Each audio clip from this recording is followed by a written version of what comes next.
Okay, so now we define kind of the basic language of our discussion, and then the next question is, how can we think about rewards, correct?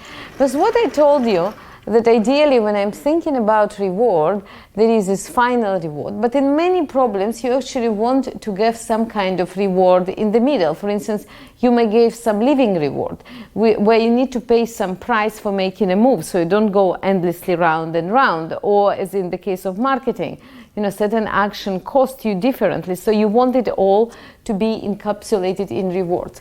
So typically in reinforcement learning, we are discussing about kind of the strategy of how to aggregate rewards using the language of utility functions. Utility functions. So what would be the utility functions? So one option for utility function is to say, let's just go collect all the rewards, sum them up, and that's it.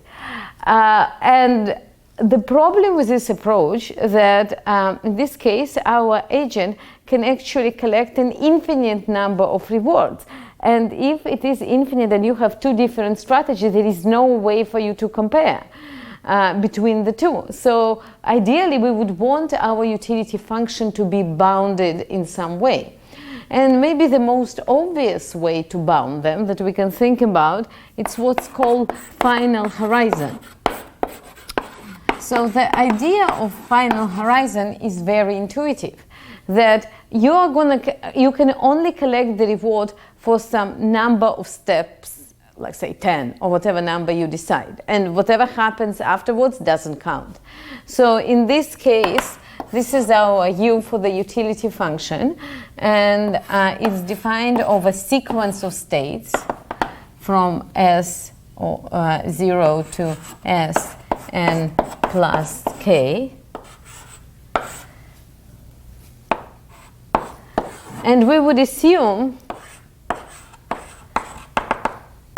that for any value of k, we are just collecting the reward for n steps. Okay?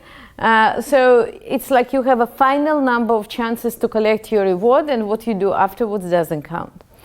Now, there are multiple problems with this definition, even though it kind of sounds intuitive.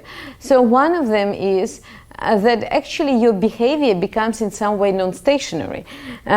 You're not only depending on which state you allocated, it actually depends on the time point where you arrive there. So if you arrive to this state and you just have one step to go, you may decide to take a very different step versus if you have many steps to go and you can do a lot of different things. So for instance, if you just have one step to go, you may go to extremely risky behavior because you have no other chances. And what I want to say that the reason actually we call this Markov decision processes by the name Markov, like similar to Markov hidden models, that we actually want to have all our representation to be encapsulated in a way that our behavior only depends on the current state. So the outcome of certain action would only depend from the state where I started and not from the time. Any time when I arrive to this state, there will be the best action for me to take. And if we will adopt this time of utility function, it would disable us to do it, because we are not only depending on the state, but we will depend also at the time point to which we arrive to the state. So we will not be using this definition. Instead, we would use something else which is called discounted rewards. Discounted reward. So the idea here is that I still want to have my reward, my utility function, to be bounded, even if the agent can go to an infinite number of states. So the way we will achieve it, we will kind of make our agent behave to some extent like us, meaning very greedy. We would say that we really value the reward that we are getting now, but we value less the reward that we may or may not get tomorrow, and even less the reward that we may or may not get in 2 days. So you can think about it when you have an option to watch a movie that you really like, or prepare for a class which will eventually bring you a good grade. Many people, maybe not you, but many people would prefer to watch a movie.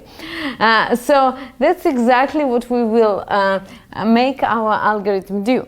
So when we are looking at the current horizon, we are going to get some reward, immediate reward, in state as 0. Whenever we are thinking about reward that we are going to get in the next step, we will just weigh it by gamma, where gamma is some value from 0 to 1. So in this case, it's going to be gamma multiplied by the reward in S1. And then we will have gamma squared for the next one, and so on and so forth. So what's interesting about it, in addition to the fact that it emulates the behavior of some of us, is the fact that it's actually a bounded reward. So the next step for us is to look at this expression. I'm just going to fold it as a sum so that you can close and see where we're going with it. So here we are going for t from 1 to infinity, gamma t, and reward in state t. Okay, so here nothing happened, we just wrote it in a different form, and now things will start happening. So the first thing that I will do, you remember I'm trying to get a bound here, I'm going to substitute all these rewards with a maximal reward.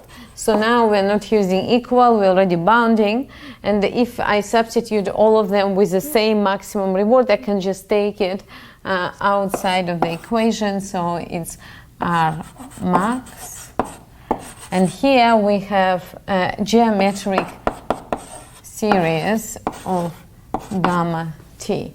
And what we know that this expression is actually equal to 1 divided by 1 minus gamma. So what we will get here is R max divided by 1 minus gamma. And this is a bound. And what you will see is that actually the fact that we are using this discount and rewards would be essential for us to make our algorithms converge. So this is the discounted reward that we will be using for the duration.